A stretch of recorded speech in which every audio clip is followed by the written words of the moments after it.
சப்பா, இப்போதான் தூங்கி எந்திரிச்சு வர்றோம். போய் டீ போட்டு எல்லாத்தையும் உசுப்பி விடுவோம். அச்சோ, கேஸ் தீந்து போச்சே.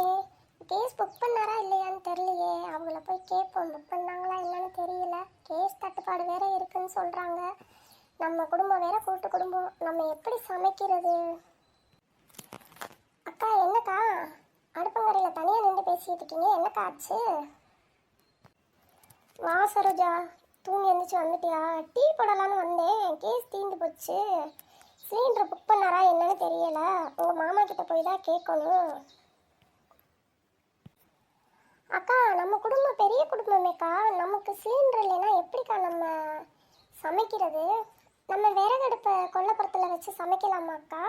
அத்தைக்கிட்ட கேட்டுட்டு வரவாக்கா? சரி சரோஜா, போய் அத்தைக்கிட்ட கேட்டுட்டு நம்ம கொல்லைப்புறத்தில் விறகடுப்பு வச்சு நம்ம சமைக்க ஆரம்பிக்கலாம். அந்த காலத்துலலாம் விறகடுப்புல தானே சரோஜா சமைச்சிருக்காங்க, சாப்பிட்ருக்காங்க. நம்ம தானே இப்போ நோகாமல் சிலிண்டர் அடுப்பு, கேஸ் அடுப்பு, இண்டக்ஷன் ஸ்டவ் இந்த மாதிரி வச்சு யூஸ் பண்ணிக்கிட்டு இருக்கோம். வா சரோஜா, நம்ம போய் அத்தைக்கிட்ட கேட்போம்.